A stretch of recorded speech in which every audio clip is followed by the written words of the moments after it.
नमस्कार दोस्तों, पाथफाइंडर पर आप सभी का स्वागत। दोस्तों, स्टैटिक पॉलिटी के इस कोर्स में आज हम शुरू करने वाले हैं पार्ट 5 ऑफ द कॉन्स्टिट्यूशन, जिसमें हम यूनियन एग्जीक्यूटिव के बारे में पढ़ेंगे।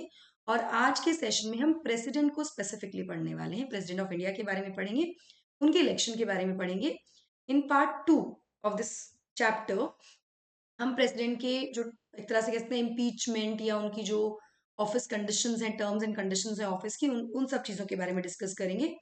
Further, we'll be talking about the powers of the president, which are divided into three parts: executive, legislature, and judicial powers. Legislative powers क्या है, उनकी executive powers क्या है, इन सब चीजों के बारे में बात करेंगे। तो शुरुआत करते हैं विद यूनियन एग्जीक्यूटिव। तो यहाँ पे मैं बता दूं यूनियन एग्जीक्यूटिव में कौन कौन आता है।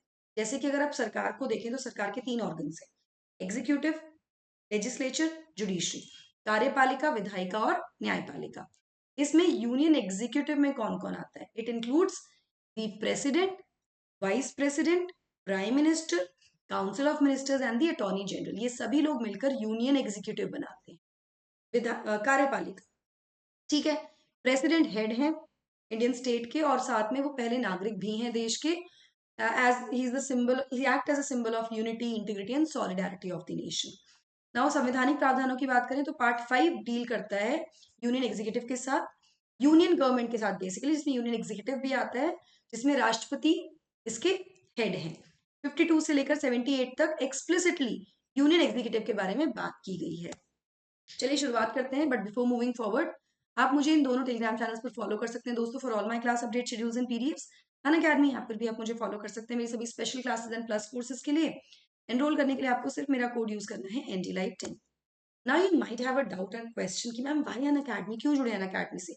तो अनअकैडमी जुड़ने के बहुत सारे फायदे हैं, जैसे वाइडेस्ट चॉइस ऑफ एजुकेटर्स मिलती है, फ्लेक्सिबिलिटी मिलती है आपको अपने कोर्सेज को चेंज करने की, अनलिमिटेड व्यूज मिलते हैं, डेडिकेटेड डाउट सॉल्विंग, इस तरह के बहुत सारे बेनिफिट्स हैं along with the result that you can see. आपको एक आखिरी मौका मिल रहा है 20% डिस्काउंट अवेल करने का on your subscription for UPSC CSC, जिसमें आप 31 जनवरी तक 20% डिस्काउंट अवेल कर सकते हैं on any of the subscriptions, 18 month, 12 month plus combo plus GS। केवल आपको मेरा कोड यूज करना है NDLive10 और आप इस बेनिफिट को ले सकते हैं। इस कोड का यूज करने का बेनिफिट ये भी होगा कि मेरी गाइडेंस और मेरी मेंटोरशिप भी आपको मिलेगी आपकी प्रिपरेशन में। चलिए आर्टिकल 53 से शुरू करते हैं। यहाँ पर हम 52 यूनियन एग्जीक्यूटिव के बारे में बात करते हैं, 53 बात करते हैं executive power of the union. Executive power के बारे में, तो एग्जीक्यूटिव पावर किसके पास है यूनियन की? It is with the president, it is vested in the president, ऐसा it shall be vested in the president, ऐसा कॉन्स्टिट्यूशन में कहा गया है। और वो इस पावर को एक्सरसाइज कर सकते हैं या तो खुद डायरेक्टली खुद से कर सकते हैं, या फिर थ्रू ऑफिसर्स जो कि उनके सबॉर्डिनेट हैं, जैसा कि संविधान में दिया है उसके according. Article 54 very very important article, it talks about the election of the president. राष्ट्रपति के चुनाव के बारे में बात करता है, इनके निर्वाचन की बात करता है। राष्ट्रपति एग्जीक्यूटिव हेड है, लेकिन वो साथ साथ नॉमिनल हेड भी है, because we have a parliamentary system, not the presidential system. तो रियल एग्जीक्यूटिव हमारे जो होते हैं, is the prime minister of the country, he और शी। तो जो प्रेसिडेंट का इलेक्शन है वो इनडायरेक्ट इलेक्शन होता है थ्रू एन इलेक्टोरल कॉलेज। अब इनके इलेक्टोरल कॉलेज यानी निर्वाचक मंडल में कौन कौन होता है ये जानना बहुत जरूरी है, और ये बहुत इंपॉर्टेंट भी है।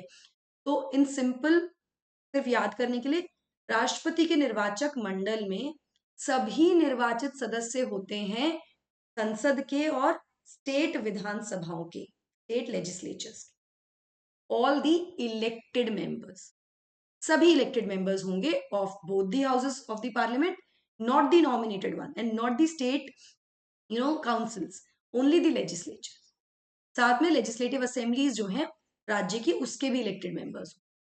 ठीक है, इसमें एक संशोधन किया गया था 1992 में, जिसमें ऐड किया गया आर्टिकल 54 55 में कि जो स्टेट है ना, यहाँ पे स्टेट, इसका मतलब it includes the NCT, national capital territory of Delhi, and union territory of Puducherry also. और अभी आई थिंक इसमें एक और एडिशन हो जाएगा जम्मू कश्मीर की भी, क्योंकि Delhi, Puducherry and JNK, they have state assemblies despite being union territories. ये यूटीज होने के बावजूद इनके पास अपनी असेंबलीज है, तो इनके मेंबर्स भी, इलेक्टेड मेंबर्स भी पार्टिसिपेट करते हैं, या वो भी पार्ट होते हैं इलेक्टोरल कॉलेज का राष्ट्रपति के निर्वाचन के समय। तो कौन कौन हो गए? All the elected members of parliament of both the houses, Lok Sabha and Rajya Sabha, and elected members of the state legislative assembly. States में दिल्ली, पुदुचेरी, अभी चेंजेस आएंगे and Jammu Kashmir will be included. Now इससे क्या समझ में आया? इससे समझ में आया कि कोई भी नॉमिनेटेड मेंबर नहीं है इलेक्टोरल कॉलेज में। तो राष्ट्रपति के निर्वाचन में जो निर्वाचक मंडल है उसमें कोई भी नॉमिनेटेड सदस्य नहीं होगा। साथ में अगर स्टेट असेंबली डिसॉल्व है किसी राज्य की तो उसके मेंबर्स भी क्वालिफाई नहीं करते हैं राष्ट्रपति के चुनाव में वोट करने के लिए। ये इंपॉर्टेंट पॉइंट्स हैं, इसको आप ध्यान रखिए। अब मैनर ऑफ इलेक्शन क्या है, कैसे चुनाव होता है राष्ट्रपति का? तो संविधान में एक डेफिनेट तरीका दिया है जिससे कि जो भी मेंबर्स हैं इलेक्टोरल कॉलेज के, यानी कि विधानसभा के सभी विधानसभाओं के मेंबर्स, इलेक्टेड मेंबर्स यानी सभी विधायक, निर्वाचित विधायक और सभी निर्वाचित मेंबर ऑफ पार्लियामेंट, सांसद, ये कैसे पार्टिसिपेट करेंगे, कैसे अपनी वोट्स डालेंगे। ये इसलिए किया गया जो मैनर है ना, डेफिनेट मैनर, वो इसलिए ताकि एक यूनिफॉर्मिटी आ सके in the representation of different states. अलग अलग राज्य में अलग अलग पॉपुलेशन है, लेकिन हमें एक यूनिफॉर्मिटी चाहिए रिप्रेजेंटेशन में, जिसकी वजह से ये मेथड यूज किया जाता है।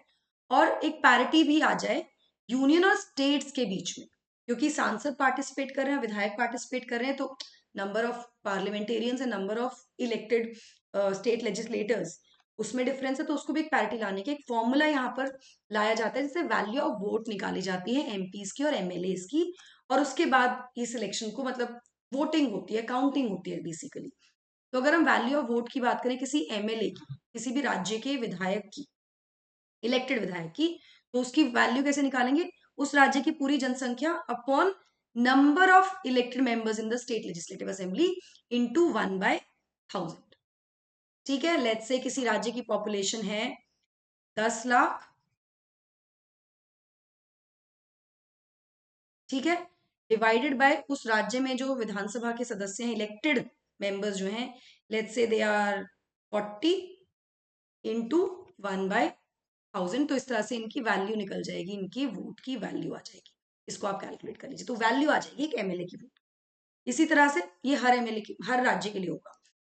इसी तरह से value of vote of MP जो मेंबर ऑफ पार्लियामेंट है, तो ये होगा जितनी भी वैल्यू है, total value of votes of all MLAs of all the states, मतलब सभी राज्य इंक्लूडिंग दिल्ली, पुदुचेरी, इन सभी राज्यों के जो एमएलएज हैं उनकी वोट की जो वैल्यू है उनको टोटल किया जाएगा, हर राज्य की ऐड करते जाएंगे, ठीक है। इसके बाद डिवाइड किया जाएगा उसको total number of elected members of parliament, Lok Sabha, Rajya Sabha, alright, 543 and 233 उनको ऐड करके उससे डिवाइड करेंगे। इसके बाद आता है इलेक्टोरल कोटा, तीसरी बहुत इंपॉर्टेंट चीज, विच इज जितनी भी वैलिड वोट्स पड़ी हैं। अब ये वैल्यू ऑफ वोट्स निकाल दी हमने, अब जितनी भी वैलिड वोट्स पोल की गई हैं, they can be invalid votes also, कि अगर किसी ने अपना प्रेफरेंस नहीं दिया तो इनवैलिड हो जाती है, उसको काउंट नहीं किया जाता, इस तरह कुछ कंडीशन होती है। तो वैलिड वोट्स का नंबर अपॉन कितने कैंडिडेट्स को इलेक्ट किया जाएगा, +1 let's say hypothetically for an example है, ये बहुत हाइपोथेटिकल एग्जाम्पल है, जो टोटल वैलिड वोट्स पोल हुई हैं किसी भी प्रेसिडेंट के इलेक्शन के लिए वो 500 हैं, अपॉन नंबर ऑफ कैंडिडेट्स कितने चुने जाएंगे, राष्ट्रपति जब चुनेंगे तो कितने कैंडिडेट को हम चुनने वाले हैं, 1 को, +1 यानी क्या हो गया, 500 डिवाइड बाई 2 +1 यानी 50% +1। तो एक तरह से एब्सोल्यूट वोट आनी चाहिए। तो इलेक्टोरल कोटा है, तो कोई भी जो भी लोग इलेक्शन में आते हैं, जब उनको वोट पड़ते हैं, तो जब तक कोई व्यक्ति ये एब्सोल्यूट वोट नहीं ले आता तब तक ट्रांसफर ऑफ वोट होता रहता है, ठीक है। ये लाना जरूरी है टू गेट इलेक्टेड। तो scheme of election basically based है सिस्टम ऑफ प्रोपोर्शनल रिप्रेजेंटेशन पे, जैसा कि मैंने आपको बताया, जिस by means of single transferable vote, transfer होती रहेंगी वोट। 4 कैंडिडेट्स हैं ए बी सी डी, जब तक कोई एक कैंडिडेट कोटा नहीं अचीव करता है तब तक वोट्स ट्रांसफर होती रहेंगी। जैसे ही कोई कैंडिडेट कोटा अटेन कर लेगा, यानी 50% प्लस वोट्स आ जाएंगी, that person will be elected. वो सेकेंड राउंड ऑफ वोटिंग में हो सकता है, थर्ड राउंड, सेकेंड राउंड में हो रहा है तो पहले राउंड से वोट ट्रांसफर हो जाएंगी, इस तरह से, ठीक है। And the voting is done by secret ballot. If you want I can have a detailed session for this on special class, election of president में जब मैं स्पेशल क्लास पे आपके लिए पूरा एग्जाम्पल के साथ आपको एक समझा दूंगी। ये सिस्टम इंश्योर करता है कि जो भी सक्सेसफुल कैंडिडेट है, it is he is return by the absolute majority of votes आएंगी, और जो भी कैंडिडेट इलेक्ट होगा, डिक्लेयर होगा elected to the office of president, must secure a fix quota of votes. Fix quota जो हमने निकाला है 50% प्लस 1 आना चाहिए। इस तरह से यहाँ पर इलेक्शन हुआ। आर्टिकल 56 बात करता है टर्म ऑफ ऑफिस की, प्रेसिडेंट की। तो राष्ट्रपति अपना पद जो है, अपना जो ऑफिस है, वो 5 साल के लिए ग्रहण करते हैं जब से वो ऑफिस में एंटर करते हैं उस डेट से। ठीक है, यहाँ पे कुछ कंडीशंस है। पहली कंडीशन है कि प्रेसिडेंट किसी भी समय अपना अपने हाथ से लिखित रेजिग्नेशन उपराष्ट्रपति को दे सकते हैं और अपने ऑफिस से इस्तीफा दे सकते हैं, रिजाइन कर सकते हैं। मतलब कंपल्शन है कि पूरे 5 साल वो रहेंगे, चाहे तो ऐसा कर सकते हैं। इसके साथ साथ अगर राष्ट्रपति संविधान का उल्लंघन करते हैं तो उनको अपने ऑफिस से रिमूव भी किया जा सकता है by manner provided in article 61 by impeachment, उन पर महाभियोग चलाकर। उसके बारे में हम अगले सेशन में बात करेंगे।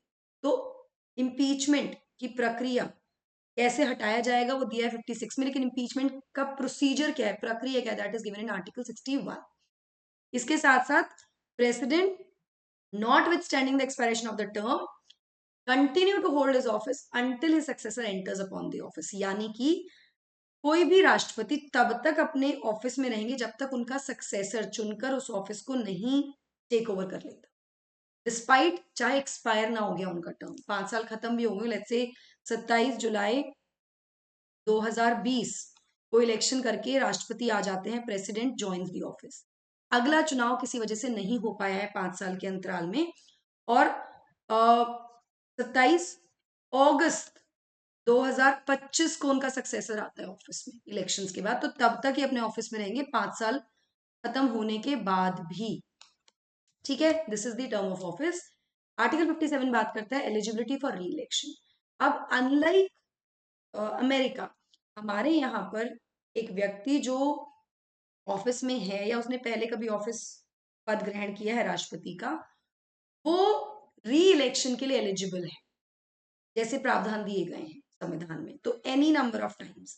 Now a question to you, आप मुझे कमेंट सेक्शन में बताएंगे कि कितने राष्ट्रपति हैं जिन्होंने एक से ज्यादा, 2 या उससे ज्यादा टर्म्स के लिए ऑफिस में रहे हैं,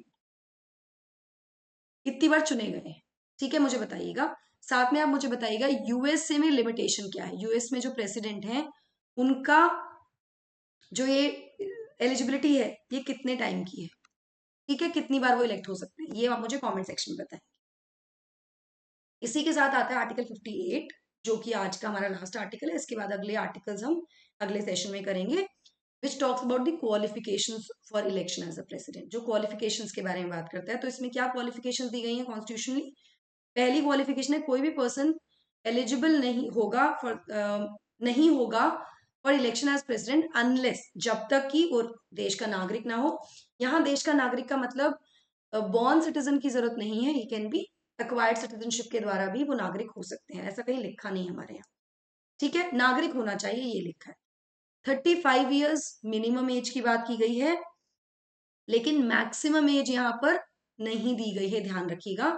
साथ में वो क्वालिफाइड होने चाहिए for election as a member of house of the people, यानी लोकसभा में इलेक्ट होने का उनके पास क्वालिफिकेशन होना चाहिए, जो भी लोकसभा के इलेक्शन के लिए क्वालिफिकेशन चाहिए। These are first condition, first set of conditions. अगला है कि कोई भी ऑफिसर, कोई भी पर्सन एलिजिबल नहीं होगा for the election of president अगर वो कोई ऑफिस ऑफ प्रॉफिट वो होल्ड करते हैं, यानी एक ही समय पर वो 2 सरकारी पदों पर नहीं रह सकते, सिंपल भाषा में अगर बताऊं तो। तीसरा, जो नॉमिनेशन होगा किसी भी कैंडिडेट का, उसको सब्सक्राइब करना चाहिए एटलीस्ट 50 इलेक्टर्स होने चाहिए जो उनके नाम को आगे रखें प्रपोजर्स की तरह, और 50 इलेक्टर्स होने चाहिए जो उस नाम को सेकंड करें। तो 50 लोग कहें कि ये व्यक्ति बनना चाहिए और 50 लोग इस नाम को सेकंड भी करें, तो तब कोई व्यक्ति मतलब एलिजिबल होगा for the election of a president in India. ठीक है, आई होप आपको यहाँ तक सब समझ में आ गया हो। दोस्तों, आरंभ बैचेस शुरू हो चुके हैं, अभी एनरोल कर लीजिए इन दिग्गजों के साथ। ईएमआई का ऑप्शन अवेलेबल है विद 0% ईएमआई। एनडी लाइव 10 आपको कोड यूज करना है किसी भी कोर्स में सब्सक्राइब करने के लिए। NCERT course at a very discounted price you are getting at 3999, 3 months का कोर्स है, सभी बेसिक्स को आपकी तैयारी करने के लिए। ऑफलाइन सेंटर खुल गया है, उसमें भी आप एनरोल कर सकते हैं। 4 फरवरी से क्लासेस शुरू हो रही हैं। This is the price for foundation batch. यहाँ पे आपको प्लस क्लासेस और टेस्ट का भी एक्सेस मिल जाएगा इस कोर्स के साथ। So that is it from my side. I hope you like the session. Don't forget to like, share and subscribe to the channel and also hit the bell icon so that you get notifications about the latest updates. Thank you so much, God bless you.